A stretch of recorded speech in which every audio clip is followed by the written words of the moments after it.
الرحيم الحمد لله رب العالمين والصلاة والسلام على سيد الأنبياء والمرسلين وخاتم النبيين سيدنا محمد وآله وصحبه أجمعين ومن تبعهم بإحسان ودعا بدعوتهم إلى يوم الدين. أما بعد،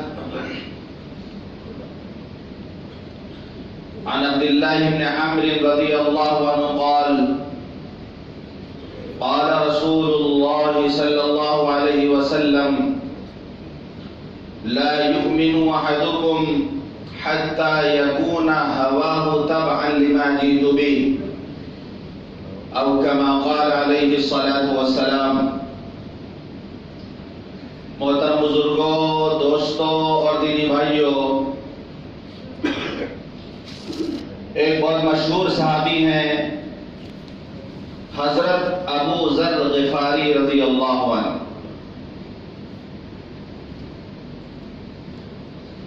ان کے بارے میں حضور پاک صلی اللہ علیہ وسلم نے ارشاد فرمایا کہ آسمان کے نیچے اور زمین کے اوپر ابو ذر سے زیادہ سچی بات کہنے والا کوئی نہیں. غزوہ تبوک میں یہ بھی حضور پاک صلی اللہ علیہ وسلم کے ساتھ جا رہے تھے. راستے میں ان کا اونٹ کمزور پڑ گیا، چلنے سے عاجز ہو گیا، تو یہ اونٹ سے اتر آئے اور اپنا سامان اپنی پیٹھ پر لاد کر پیدل چلنے لگے. حضور پاک صلی اللہ علیہ وسلم نے جب انہیں دیکھا تو آپ خوش ہو کر کے آپ نے ان کو دعا دی اور فرمایا کہ ابو ذر تنہا زندگی گزاریں گے، ابو ذر تنہا زندگی گزاریں گے، تنہا ان کو موت آئے گی اور کل قیامت کے دن الگ تھلگ ان کا حشر ہوگا. حضور پاک صلی اللہ علیہ وسلم کی پیشین گوئی پوری ہوئی. حضرت عثمان غنی رضی اللہ عنہ کے زمانے میں جب فتوحات بڑھی اور جب ملک فتح ہونے لگے اور سامان جب آتا تھا غنیمت میں اور صحابہ کرام کے درمیان تقسیم ہوتا تھا، تو حضرت ابو ذر غفاری رضی اللہ عنہ کا کہنا یہ تھا کہ کل کے لیے کوئی سامان گھر پہ مت رکھو، اللہ پر بھروسہ کرو. جس طریقے سے حضور پاک صلی اللہ علیہ وسلم زندگی گزار کر گئے تھے، اسی طریقے سے زندگی گزارو. یہ جو گھر میں اتنا سامان آ رہا ہے، اس کے لیے وہ روکتے تھے لوگوں کو، سختی کرتے تھے، لاٹھی ہر وقت ان کے ہاتھوں میں رہتی تھی. ظاہر سی بات ہے پھر اختلاف ہوا، ان کا الگ نظریہ تھا، صحابہ کرام کا الگ نظریہ تھا. یہاں تک کہ حضرت عثمان رضی اللہ عنہ کے زمانے میں مدینہ منورہ سے دور ایک جگہ ہے مقام ربضہ، وہاں جا کے رہنے لگے، تنہا اپنی بیوی کے ساتھ وہاں رہنے لگے، وہیں زندگی گزاری اور پھر وہیں پر تنہائی میں ان کا انتقال ہوا. کیونکہ بیوی پریشان تھی کہ تجہیز و تکفین کون کرے گا، نماز جنازہ کون پڑھائے گا، دفن کون کرے گا، یہ تو تنہا ہے اور ان کی اہلیہ ساتھ میں. جب ان کا انتقال ہو گیا تو اتفاق سے صحابہ کرام کی ایک جماعت ادھر سے گزر رہی تھی اور اس جماعت میں تھے حضرت عبداللہ بن مسعود رضی اللہ عنہ. پھر اس جماعت نے ان کی تجہیز و تکفین کا انتظام کیا. تو حضرت ابو ذر غفاری رضی اللہ عنہ فرماتے ہیں کہ ایک مرتبہ میں حضور پاک صلی اللہ علیہ وسلم کے ساتھ تھا، شام کا وقت تھا، سورج غروب ہو رہا تھا، سورج ڈوب رہا تھا. آپ نے پوچھا یا ابا ذر،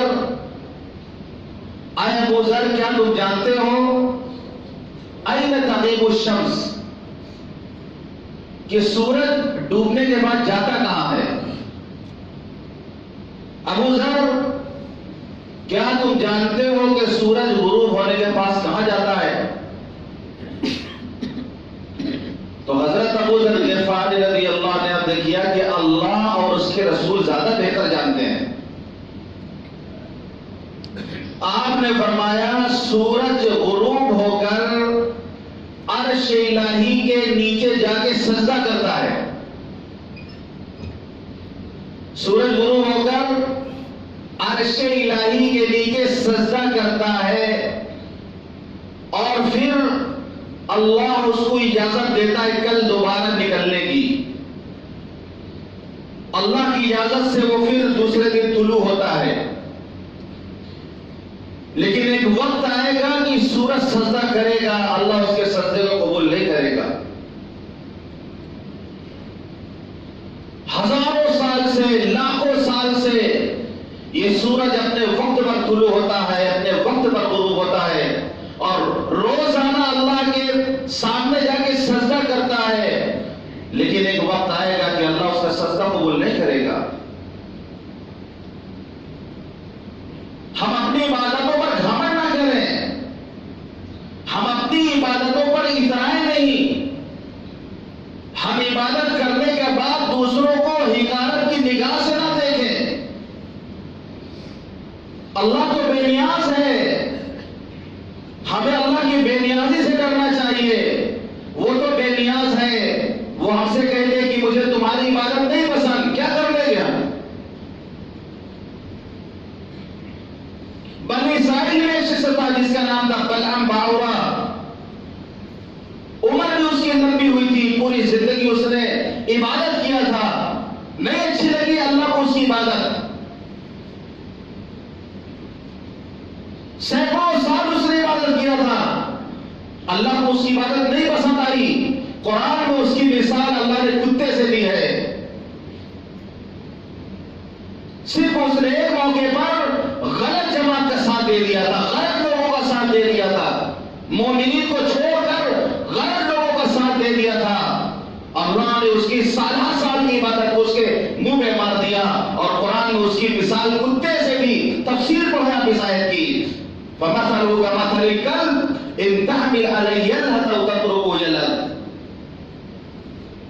اس کی مثال کتے کیسی ہے کہ جس پر بوجھ لادا جائے تب بھی وہ ہانپتا ہے اور نہ لادا جائے تب بھی وہ ہانپتا ہے.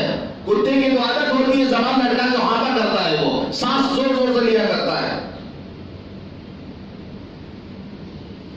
لیکن وہی اصحاب کہف، سورہ کہف میں ان کا واقعہ آیا ہے. وہ چند نوجوان تھے جو اللہ کے لیے، جنہوں نے اللہ کی عبادت کے لیے، توحید کے لیے انہوں نے بادشاہ کے سامنے سر نہیں جھکایا.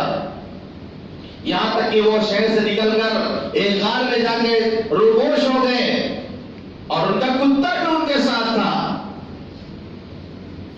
تو اصحاب کہف اللہ کو اتنے پسند آئے کہ اللہ نے ان کے ساتھ جو کتا تھا وہ کتا بھی جنتی کتا بن گیا. وَكَلْبُهُمْ بَاسِطٌ ذِرَاعِهِ بِالْوَصِيدِ.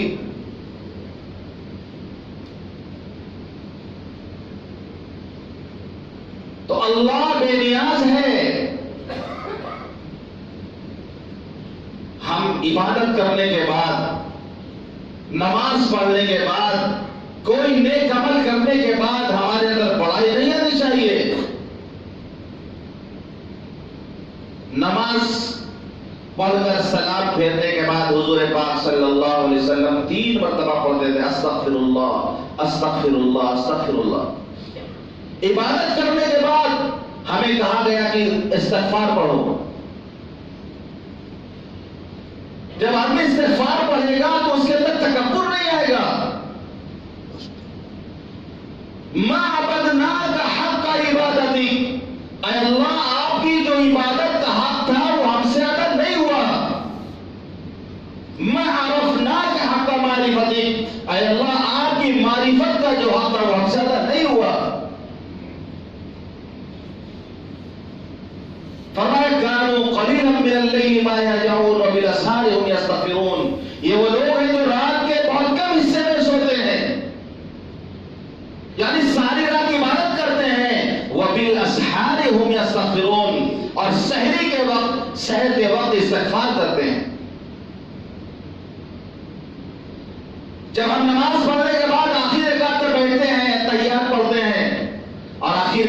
پڑھتے ہیں. کون سی دعا پڑھتے ہیں؟ اللہم انی ظلمت نفسی ظلما کثیرا. اے اللہ ہم نے تو اپنی جان میں بہت ظلم کیا. یہ دعا ہم پڑھتے ہیں. ہم عبادت کر رہے ہیں, اپنے آپ پر ظلم کر رہے ہیں ہم. آج ہر آدمی اپنی نماز پر مطمئن ہے. نمازی بے نمازی کو حقارت سے دیکھ رہا, تہجد پڑھنے والا سونے والوں کو حقارت سے دیکھ رہا. ایک بزرگ فرماتے ہیں کہ میں رات میں تہجد پڑھوں اور صبح میرے اندر یہ بڑائی ہو کہ میں نے تہجد پڑھا ہے, اس سے زیادہ مجھے یہ پسند ہے کہ میں تہجد نہ پڑھوں اور صبح میں مجھے افسوس اور ندامت ہو. تو سورج ایک وقت آئے گا سجدہ کرے گا, اللہ اس کا سجدہ قبول نہیں کرے گا, اس کو روک دے گا وہیں پر. مسند احمد کی روایت ہے. سورج کہے گا اللہ بہت لمبا سفر مجھے کرنا ہے, آپ نے مجھے روک دیا, کل مجھے پھر طلوع ہونا ہے, لمبا سفر مجھے کرنا ہے. اللہ کہے گا نہیں, آج تم جہاں غروب ہوئی ہو یہیں سے تم کو نکلنا ہے. جہاں تم غروب ہو رہے ہو مغرب میں, وہیں سے تم کو طلوع بھی ہونا, وہیں سے نکلنا ہے. اور اس دن جس دن سورج مشرق کے بجائے پورب کے بجائے جب پچھم سے نکلے گا, تو حضور پاک صلی اللہ علیہ وسلم نے فرمایا یہی وہ دن ہوگا کہ کسی کا ایمان لانا اس کو فائدہ نہیں دے گا. اس وقت کوئی توبہ کرے گا تو اللہ اس کی توبہ قبول نہیں کرے گا. جب تک سورج پورب سے نکل رہا, مشرق سے نکل رہا, توبہ کا دروازہ کھلا ہوا ہے. جس دن سورج مغرب سے نکل جائے گا, پچھم سے نکل جائے گا, اللہ توبہ کا دروازہ بند کر دے گا. کوئی اس وقت ایمان لانا چاہے گا, اس کا ایمان قبول نہیں ہوگا. کوئی توبہ کرنا چاہے گا, توبہ قبول نہیں ہوگا. یہ سورج کا روزانہ کا یہ معمول, یہ لیل و نہار کی گردش, یہ رات دن کی آمد, یہ شام و سحر کا جانا, دن ہفتوں میں, ہفتے مہینے میں, مہینے سال میں بدلتے ہیں. سال گزرتے وقت نہیں لگتا. زندگی کا ایک سال ہمارا گزر گیا, ایسا لگتا ہے کہ کل کی بات تھی کہ رمضان آیا تھا, عید آئی تھی, ایسا لگتا ہے کہ کل کی بات ہے. بہت عظمت والا, بہت برکت والا مہینہ پھر سے آنے والا ہے. تو پہلا کام ہمیں یہ کرنا ہے کہ ہمیں دعا کرنا ہے. استقبال رمضان کا کس طرح کریں گے؟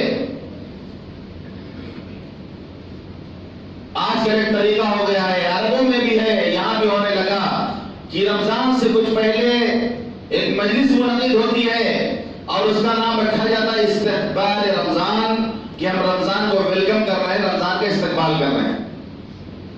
بہت اچھی چیز ہے, اس میں رمضان کے فضائل بیان کیے جائیں. ورنہ گاؤں والوں کی طرح کہ مولانا صاحب نے تقریر کر دیا کہ بھائی رمضان آنے والا ہے, تو لوگوں نے کہا کہ کیا کرنا ہوگا, بتایا کہ روزہ رکھنا ہے, صبح سے شام تک بھوکے رہنا ہے. تو پوچھا کدھر سے آئے گا وہ, بھائی چاند کدھر سے نکلے گا, بتایا مغرب کی طرف سے. اب شام کے وقت سارے گاؤں والے لاٹھی لے کر گاؤں کے کنارے پہنچ گئے, کس کو گاؤں میں آنے نہ دیا جائے ورنہ ایک مہینہ بھوکا رہنا پڑے گا. تو ایک استقبال ان لوگوں نے کیا تھا.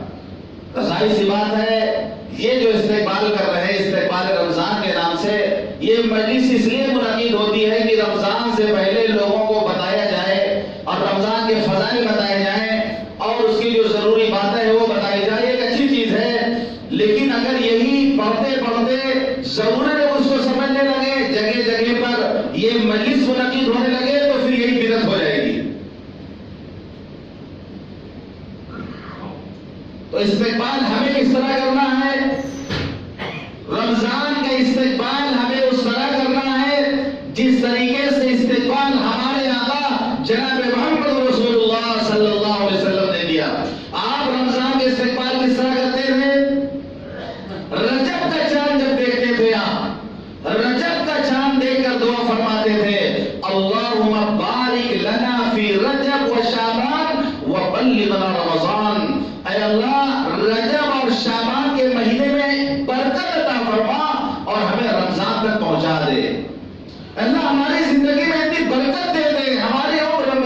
اتنی برکت دے دے کہ آنے والا رمضان ہمیں مل جائے گا.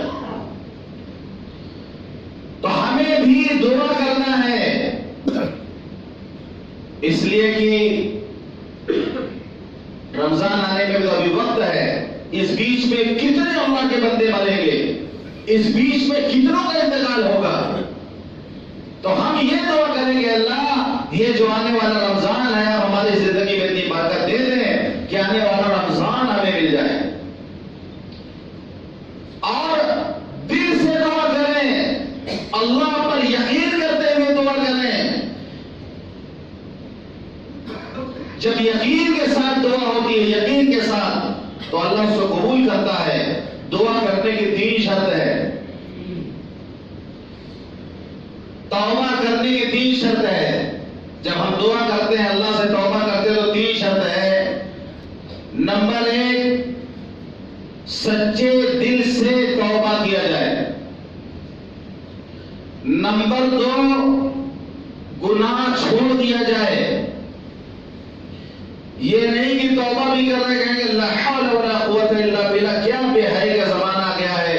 یہ عورتیں سب بے پردہ گھومتی ہیں، عورتوں کو دیکھ نہیں رہے بیٹھے بیٹھے، اور لا حول ولا قوت الا باللہ، کیا برا زمانہ آ گیا ہے. یہ سب عورتیں بے حیائی کے ساتھ گھوم رہی ہیں، یعنی آنکھوں کا زنا کر رہے ہیں، بد نظری بھی کر رہے ہیں، اور لا حول ولا قوت الا باللہ بھی پڑھ رہے بیچ میں. تو گناہ کو بھی چھوڑنا ہے. اور تیسرا مقصد یہ ہے، تیسری چیز یہ ہے، عزم کرنا ہے کہ یہ گناہ دوبارہ نہیں کریں گے، دوبارہ نہیں کریں گے. اور ہم لوگ کا حال یہ ہے کہ 15 شعبان کو رات میں جاگیں گے اور فجر میں جو ہے چھت بھی بھر جائے گی اور تالاب بھی اور پارک بھی، اور 99% لوگوں کے دل میں یہ بات ہوتی ہے کہ زور سے نہیں آنا ہے. تماشا بنا رکھا ہے دل کو، کھلواڑ سمجھ رکھا ہے دل کو. اللہ کو موسم کی عبادت نہیں چاہیے کہ جس طرح برسات ہوتی ہے، جاڑے میں ٹھنڈا پڑتا ہے، گرمی پڑتی ہے، اسی طرح شب برات آئے گی تو عبادت کر لیں گے اور اس کے بعد بھگتے ہو جائیں گے. تماشا سمجھ رکھا ہے دل کو.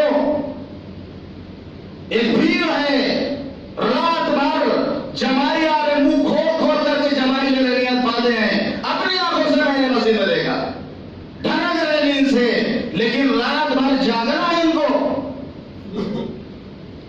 50 رکعت نماز ہم نے رات میں پڑھی ہے، 100 رکعت ہم نے نماز پڑھ ڈالی ایک رات میں، اور اگلے دن سے فرض نماز غائب. فرض نماز کی مثال اس دوا کی طرح ہے جو ڈاکٹر لکھتا ہے جب ہم بیمار ہوتے ہیں. دوا چاہے کڑوی ہو، چاہے دل کرے چاہے نہ کرے، دوا تو ہمیں لینی پڑے گی. جب بیمار پڑتے ہیں ہم ڈاکٹر کے پاس جاتے ہیں تو ڈاکٹر جو نسخہ لکھتا ہے، دوائیں لکھتا ہے، تو دوائیں حلوہ نہیں ہے شیوانات کا کہ کھانے میں مزہ آتا ہے، دوائیں کڑوی ہوتی ہیں. اب دل چاہے نہ چاہے مریض کو دوا لینی پڑتی ہے. تو فرض نماز جو روزانہ 5 نماز فرض ہیں، یہ آپ سمجھ لیجیے دوائیں ہیں، ضروری ہے ان کو لینا، دل چاہے یا نہ چاہے. مریض ڈاکٹر سے کہتا ہے ڈاکٹر صاحب تھوڑا کمزوری محسوس ہو رہی ہے، کوئی ٹانک لکھ دیجیے آپ. تو ڈاکٹر لکھ دیتا ہے بھائی یہ ٹانک پیو، تم یہ سیرپ کا استعمال کرو تو تھوڑا سا طبیعت صحت ہو جائے گی.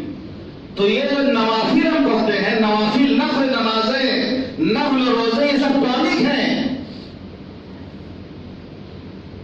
اب ہم ایک رات میں 2-4 بوتل ٹانک پی گئے ہم، اور دوائیں جو ضروری تھی وہ کھانا چھوڑ دیا ہم نے، کون مریض ٹھیک ہوگا؟ جو ضروری دوائیں تھی وہ چھوڑ دی گئی اور 2-4 بوتل ٹانک رات بھر میں پی لیا ہم لوگوں نے. اس سے کچھ ہونے والا نہیں ہے. ہمارے پاس 1 ڈرم پانی تھا، اس پانی کو ہم نے اٹھا کے بہا دیا. پانی بہت تیز ڈالتے کہ ختم ہو جائے گا، تھوڑی دیر میں اس کا نشان مٹ جائے گا. لیکن اگر کسی کے پاس پانی ہو اور وہ قطرہ قطرہ گرا ہے کسی جگہ پر تھوڑا تھوڑا ایک ایک قطرہ گرتے گرتے سب لوگ اپنے گھر میں نل کے نیچے دیکھ لیں، جہاں پانی کا قطرہ گرتا وہاں نشان بن جاتا ہے۔ ہم روزانہ 5 وقتہ جب نماز پڑھیں گے تو یہ قطرہ قطرہ گرے گا، یہ ہمارے دل میں اثر انداز ہوگا، اور شب برات میں رات 100 رکعت کے ڈرم پانی ڈال کے باہر نکل گئے، کچھ ہونے والا نہیں، کیونکہ اللہ کو پتا ہے یہ سب فجر تک کی بھیڑ ہے، یہ مغرب سے لے کے فجر تک کی بھیڑ ہے۔ میں منبر رسول بیٹھ کہہ رہا ہوں کہ 15 کی فجر میں اتنی زیادہ بھیڑ کہ امام اس سیڑھی کی بجائے اس دروازے سے آنا پڑا بھیڑ کی وجہ سے۔ اور اگلے دن کی فجر میں جب میں اترا اسی کو 2 صف نمازی تھے، اسی کے اگلے دن صرف 2 صف نمازی تھے۔ اللہ کو دھوکہ دے رہے ہیں، کیا دکھانا چاہیے اللہ کو؟ منع نہیں ہے کہ آپ رات کی عبادت نہ کریں، شب برات میں آپ جاگے نہیں ہیں، منع نہیں کرتے آپ کو، بہت اچھی چیز ہے، لیکن اس کا اثر بھی دار ہونا چاہیے۔ کولڈ ڈرنک پیتے ہیں تھوڑی دیر تو اس کی تراوٹ ہوتی ہے، ایک کپ چائے پیے تھوڑی دیر تو اس کا اثر رہتا ہے۔ یہ کیسی عبادت ہے کہ فجر کے بعد ظہر میں اس کا اثر ہی ختم ہو گیا؟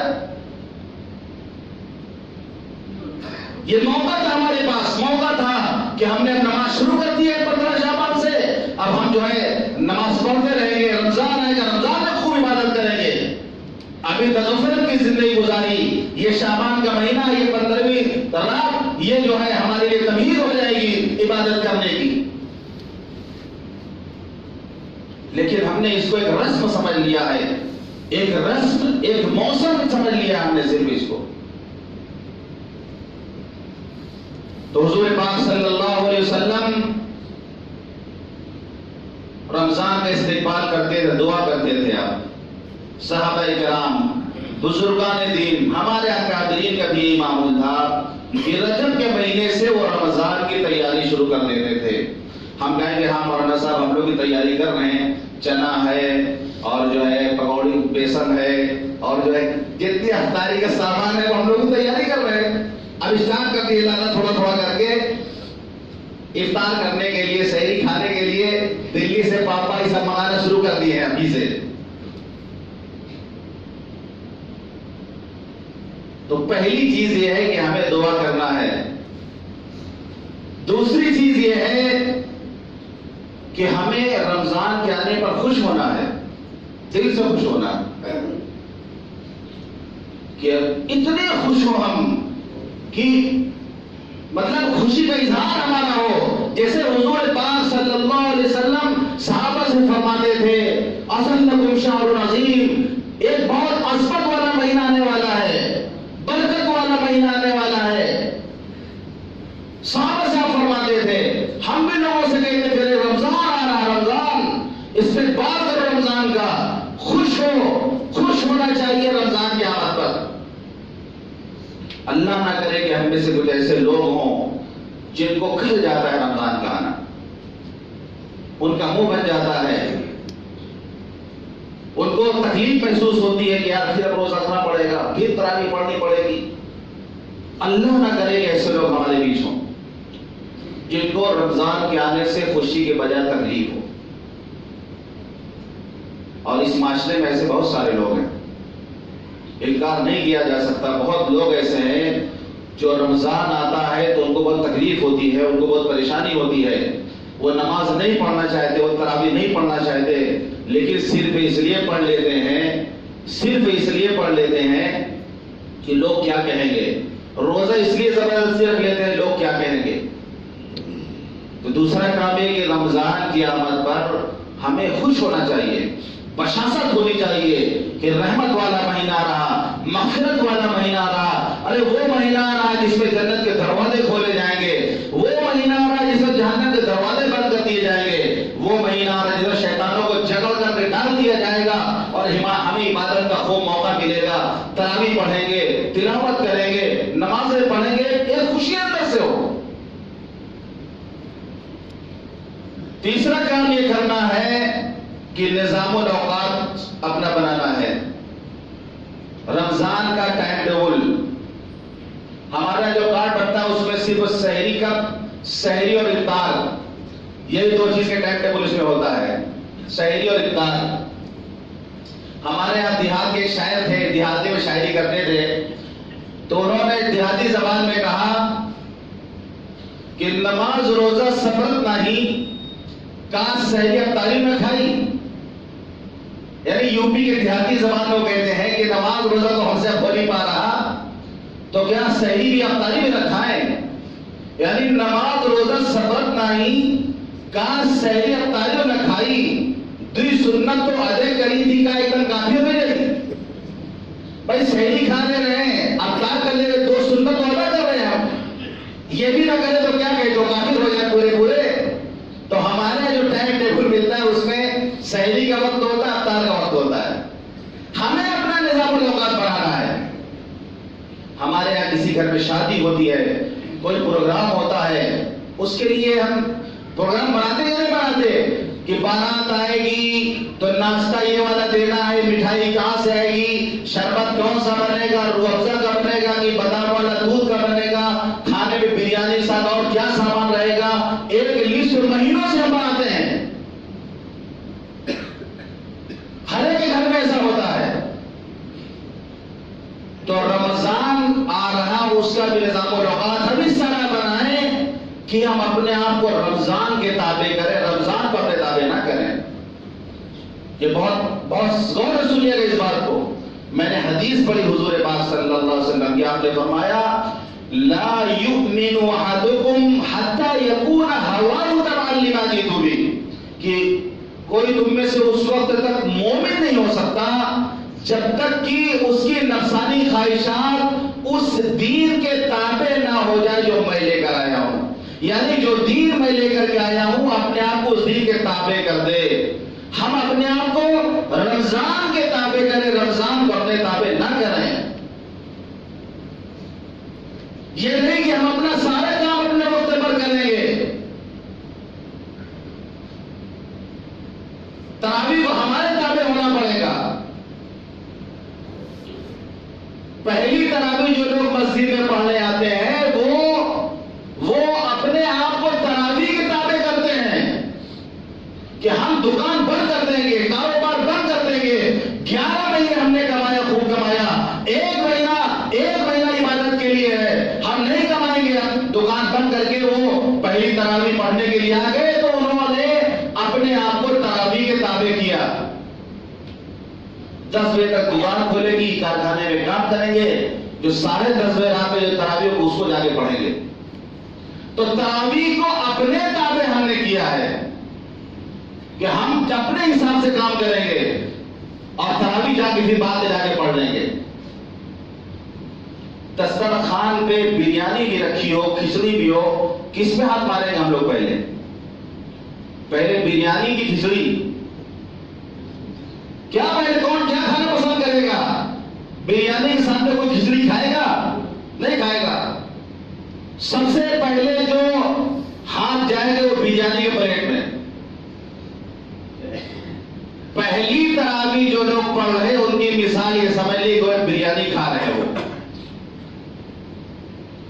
دوسری تراویح جو پڑھ رہے، تراویح تو پڑھ رہے، ثواب ان کو بھی ملے گا، لیکن ان کی مثال آپ یہ سمجھ لیجئے کہ بریانی چھوڑ کر وہ جو ہے تہری کھا رہے ہیں، بریانی چھوڑ کر وہ کھچڑی کھا رہے ہیں۔